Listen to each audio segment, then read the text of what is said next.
Pretty soon after that, Kang Hyun started fixing up the outside of his grandpa's old shop. He wanted to hurry up and open his restaurant. Kang Hyun got a big bucket of paint and a roller brush. He dipped the roller in the paint and smeared it all over the front wall. When he stepped back to look at his work, Kang Hyun scratched his head. The wall looked super weird. All the colors were uneven and splotchy. Kang Hyun frowned and wondered what the heck he did wrong. Suddenly, a scratchy voice behind him said, "Hey kid, didn't anyone ever tell you not to use indoor paint for outside walls?" Kang Hyun whipped around and saw a funky-looking old man. The guy had on overalls splattered with paint. There were goggles pushed up on his forehead. The old man shook his head and said, "Dang whippersnappers these days don't know anything about paint." Kang Hyun's eyes almost popped out of his head. This geezer looked like a biker gang grandpa. He quickly took off his baseball cap and bowed to the old man. Kang Hyun said, "Oh, hello, sir. Sorry, I didn't see you there. This is really embarrassing. But who are you?" The old man pushed his goggles off his face and up into his wild gray hair. He said, "I'm the village chief, that's who. And you're the new fella who just moved into town, right? I was waiting for you to come pay me a visit and say howdy, but you never showed up. So I figured I better get my butt over here and see what your deal is." Then the chief leaned over and squinted at Kang Hyun's paint job. He made a face like he just ate an extra sour lemon. The old man pointed at the wall and said, "Boy, that looks like a raccoon painted it by smacking a brush around with his tail. It's downright shameful." Kang Hyun's cheeks turned bright red. He felt like a total dummy. He rubbed the back of his neck and said, "Yeah, I guess I really made a mess. Looks like I'm gonna have to call a professional to fix it."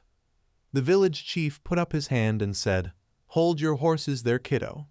Right then, White Rice scampered over to see what was going on. He started running around the old man's feet, yipping and bouncing. The chief crouched down and tried to pet White Rice, but the wolf pup was too quick. He kept zooming back and forth, dodging the chief's hand. The old man laughed and shook his head. Then he looked up at Kang Hyun and said, "Forget about calling anyone. You'd just be wasting your money. This weekend I'm gonna send over a local fella to help you paint. He'll do it for free and it'll look perfect. I guarantee it." Kang Hyun didn't know what to say. At first he tried to argue. Why would some random guy want to do all that work for a total stranger? But the village chief wouldn't take no for an answer. He just winked at Kang Hyun and said, "Trust me. It's all taken care of. Just make sure you're here on Saturday." The old man reached out to try and pet White Rice one more time, but the pup was too smart for him. White Rice dodged the chief's hand again, then hid behind Kang Hyun's legs. The village chief slapped his knee and cracked up laughing. Then he gave Kang Hyun a wave goodbye and walked off down the street, still chuckling. When Saturday rolled around, the chief came back with another man. He was tall and skinny, with big square glasses. The village chief tilted his chin at Kang Hyun and said, "This here is young Minho. He's gonna get you all fixed up and repaint that sad-looking wall of yours." Minho gave Kang Hyun a shy smile and bowed his head to say hello. Right away he walked over to the wall and started looking at it from every angle. Minho rubbed his chin and mumbled to himself. Then he pulled out a notepad and started scribbling a bunch of numbers and diagrams. Kang Hyun watched Minho work and shook his head in amazement. He thought, "Wow, this guy is really taking it seriously. I still don't get why these people are working so hard for someone they don't even know." The village chief noticed Kang Hyun's confused expression. He nudged the young man with his elbow and said, "So tell me something, kid. What exactly are you planning to do with this old place anyway? Your granddaddy used to run the best udon shop in town. You gonna make noodles too?" Kang Hyun gave the old man a friendly smile and shook his head. He said, "Actually, I was thinking about opening an Italian restaurant here." The village chief scrunched up his eyebrows and said, "Italian? What the heck is that?" Kang Hyun tried really hard not to laugh. He could tell the chief had never heard of Italy before. so he dumbed it down and said, "Oh, sorry. I meant a Western-style restaurant. You know, like burgers and spaghetti and stuff like that." When Minho heard the words Western restaurant, his head popped up like a prairie dog. He spun around to face Kang Hyan so fast, his glasses almost flew off his nose. Minho said, "Hey, Mr. Kang Hyan, sir? This is gonna sound really weird, but can I ask you a question?" Kang Hyan wasn't sure why Minho looked so nervous all of a sudden. He walked over to the skinny guy and said, "Of course. Ask me anything." Kang Hyan simply tells Minho that he will open a Western restaurant. Minho gets nervous when he hears this and asks if Kang Hyan will serve pork cutlets. He explains that his wife absolutely loves pork cutlets, but their favorite restaurant that makes them is closed now. Plus, his wife is pregnant, so they can't travel too far to get them. Minho tried making pork cutlets himself, but they turned out so bad that they might have harmed the baby. He assures Kang Hyan that he was just curious and doesn't want to pressure him. Kang Hyan thinks pork cutlets would be easy to make, even if they're not on his menu.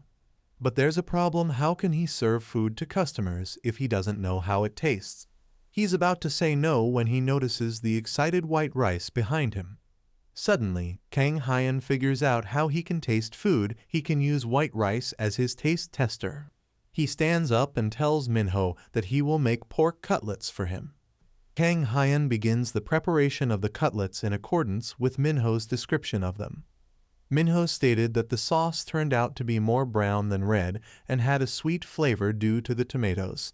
That the sauce contains tomato ketchup is something that Kang Hyan has come to realize. In a hurry, he gathers all of the components together and instructs white rice to be ready to serve as his official taste tester. One of the first batches of pork cutlets is prepared by Kang Hyan, who then serves them with white rice. However, he observes that the tail of the white rice is not wagging as quickly as it should be, which indicates that the meal is not yet perfect. Due to the fact that this is something that Kang Hyan finds extremely bothersome, he creates a wide variety of pork cutlet variations. His specific flavor measurement device, which is plainly the tail of white rice, is something that he continues to concentrate on. To the point where he discovers the ideal recipe. White rice is content and loaded with food by that point. When Kang Hyan realizes that he can now taste food, he is filled with excitement since it means that he can finally enjoy cooking once more. During the following day, Minho and his wife make their appearance. The fact that she hasn't had pork cutlets in what seems like an eternity is mentioned by her as she expresses her excitement about going to a new restaurant. The very exceptional pork cutlets that Kang Hyan has prepared are brought out, and Minho's wife is immediately struck by how magnificent they are both in appearance and in aroma. She takes a taste, and Minho and Kang Hyan are waiting with bated breath to see what her reaction is. While she acknowledges that the pork cutlets at the rural restaurant were tasty, she asserts that these are even more delicious. She is overjoyed and comments that the sauce has a sense of similarity to it, but that the meat is significantly crispier and more juicy. Then she begins to reminisce with Minho about the first time they went out together. They also consumed pork cutlets on that particular day, and she recalls how Minho spent the entire time staring at her rather than engaging in the act of eating his food. When she says that, the large tough guy gets a blush on his face, and his wife remarks that after that day, she started really appreciating pork cutlets. Even before that point, she didn't really care all that much about them. Instead of the pork cutlet itself, she tells Minho that she treasures the wonderful memories she has with him more than the cutlet itself. To see that his client is so content is a source of great joy for Kang Hyan. When he turns around, he realizes that he may have given himself an excessive amount of white rice. A classic woof is the response that white rice gives in response to him praising the dog for the job that it has done. At a later point in time, Kang Hyan begins to reconsider his beliefs on the restaurant. Instead of opening an Italian restaurant, he makes the decision to create a menu that features Western cuisine that are based on the preferences of his clients. There are currently restaurants that provide menus that are adjustable like this one, But of course, all of them are quite luxurious and pricey. Kang Hyun is aware that in order to successfully run his business, he may need to exercise his creativity and make certain adjustments.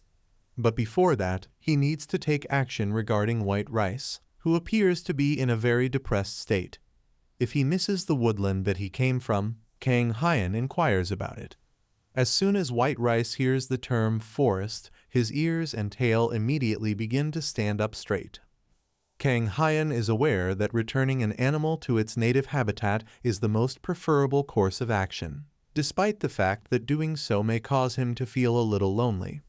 On the other hand, as Kang Hyun contemplates the Pokemon squirrel and the enormous Giger rabbit, he begins to shake with anxiety and begins to consider the possibility that he may not want to return to that location after all. At that moment, White Rice stares at him with the most innocent puppy dog eyes, and he begins to reconsider his decision to not attend. It turns out that the power of lovely puppy eyes is simply too great, despite the fact that Kang Hyun assures him that he won't fall for something like that. The mystical woodland is where Kang Hyun finds himself in the end, whatever.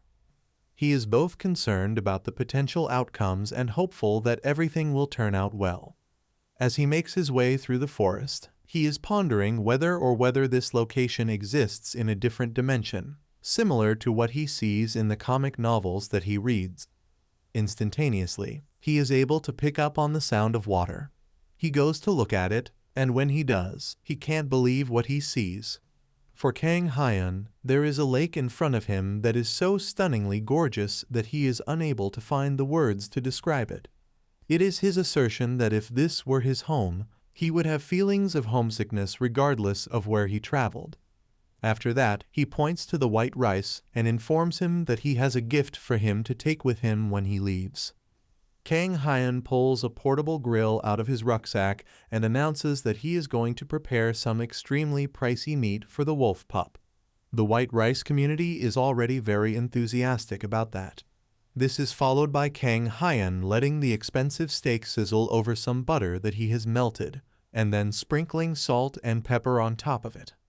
White Rice is completely enamored with the final steak, and his tail wags so quickly that Kang Hyun is afraid he would transform into nothing more than a helicopter. At that moment, Kang Hyun takes a glance at the lake and realizes that there is something that is lacking: a refreshing can of beer to accompany this breathtaking panorama. After consuming the beer, Kang Hyun is set to engage in the stereotypical response that everyone has after consuming alcohol. For once, however, he does not, because he is unable to taste it in any manner, shape, or form. On the other hand, it's not like people drink alcohol for the flavor in the first place. Kang Hyun is taking in the breathtaking surroundings when all of a sudden, he feels a blade on his shoulder. A stern voice asks him to identify himself because he does not appear to be from any of the communities that are located in the surroundings. When Kang Hyun is in a state of terror, the powerful veteran guard who is holding a sword to his head commands him in a commanding manner to identify himself. Kang Hyun is so scared that he can barely reply to the man's question. All he manages to say is that he's a chef. He insists that he's not suspicious at all, but the man asks what the heck a chef is doing out here. Kang Hyun replies that he was just admiring the view. The man asks if a forest where demon beasts appear is really a place to admire the scenery. He yells at Kang Hyun to tell him what he's actually up to, or else he'll kill him. All of a sudden, the man notices White Rice eating his food and giving him a side-eye glance. The man seems to realize something. Kang Hyun is super scared of the man and begs him to spare his life. He even offers the man all his money. Then he remembers that money from Earth won't do any good here, so he'll have to find a way to exchange it somehow. But the man quietly puts his sword away and apologizes to Kang Hyun for overreacting. He explains that this forest is a place where regular people aren't allowed to enter. He puts his sword back in its sheath and introduces himself as Randolph, a knight from the territory below. Kang Hyun introduces himself too and wonders why the man's attitude changed so suddenly. Randolph tells him that the white wolf with him only appears in folktales, and that's enough to prove Kang Hyun is not a bad guy. Kang Hyun is confused by this, so Randolph decides to explain it to him. He says that white wolves are descendants of the wolf god. The original wolf god is believed to have eyes that can tell good from evil and great wisdom. The white wolves that come from him have inherited some of his special abilities. Randolph tells Kang Hyun that since a white wolf like that is with him, he must be a good person. After hearing that white rice is descended from a god, everything makes sense to Kang Hyun. His huge appetite, his speed and agility, it's all because he's part divine being. Randolph remarks that the food someone eats in a beautiful place like this must be really special. He looks over at the high-quality steak Kang Hyun cooked and asks about it. Kang Hyun says it's beef and asks the knight if he wants some. At first Randolph says he already ate, but then he's like, "Just kidding, I haven't eaten anything yet." Plus, the meat smells so good that he wouldn't be able to resist even if he was full. He eagerly asks for a bite, and Kang Hyun gives him a piece. Randolph is totally blown away by the incredible taste of the juicy, tender meat. Then he notices the beer can in Kang Hyun's hand and asks what it is. He's surprised to hear it's alcohol and wonders if it's from the area Kang Hyun lives in. He's curious about it, so Kang Hyun politely asks if he wants some. Randolph says he was just wondering, so he doesn't really need it. But then he grabs the beer can tightly and tells Kang Hyun he can't refuse since he's being so insistent. Kang Hyun decides to give him a new can instead of the one he was drinking from. As Randolph gulps it down, he's amazed because he's never tasted a beer that was so refreshing and crisp. Kang Hyun is happy to see the knight's attitude has gone from scary guard to interested tourist. Randolph thanks him for the food and drink and says he has to repay the favor somehow. He tells Kang Hyun that if he ever visits the town, he can ask anyone for Knight Captain Randolph's address and they'll show him the way. Well, Kang Hyun doesn't really know how important a knight captain is in the army rankings, so he's a bit confused. But Randolph assumes that since Kang Hyun isn't reacting, even though he knows his position, he must be a really extraordinary person. Then the knight captain assures Kang Hyun that as long as the white wolf is by his side, he'll be fine no matter what kind of creature he meets. He goes back to patrolling and tells Kang Hyun they'll see each other again. Kang Hyun is startled to hear that because Randolph just drank alcohol while on duty. He wonders if that's okay in this world. I mean, what a weird and silly thing to worry about when you've got a cute demigod wolf next to you begging for food. Kang Hyun gives white rice all the leftover food and thinks about how exciting his life has been because of the pup.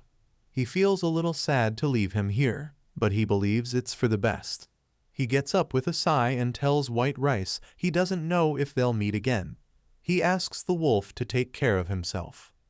As he walks away, Kang Hyun looks back at White Rice, kind of disappointed that the pup isn't showing him any affection. Kang Hyun was hoping the puppy would be at least a little bit attached to him. But when he looks again, he only sees his empty food tray. Kang Hyun wonders where White Rice went. Then he feels his backpack is heavy because the pup is hanging onto it. Kang Hyun tells him to let go, but White Rice uses his claws to grip the bag tightly, totally ruining it. After a while, Kang Hyun gives up and asks the pup why he's doing this. White Rice just licks his hand in response. Kang Hyun asks the wolf puppy why he wants to come back with him when he has returned to his hometown. White Rice barks at him. Kang Hyun asks if the pup likes being with him more. He's happy about that and picks up the puppy, realizing he has no choice but to bring him back home. However, as he returns to the village, Kang Hyun understands that he'll have to go to the other world pretty often, or else White Rice will throw a tantrum. In the village, he notices everyone is gathered for a party and wonders what's going on. He doesn't really care, but they're all crowded right in front of his shop. Suddenly, the village chief comments that Kang Hyun finally made it. Kang Hyun asks him what everyone is doing here. The chief replies that they're having a feast and asks if Kang Hyun didn't hear about it. Kang Hyun says he didn't and decides to go. because he doesn't feel like joining the party anyway. But the village chief stops him and says he should stay because this party was thrown to welcome him in the first place. The villagers unroll a huge banner welcoming Kang Hyun to their town.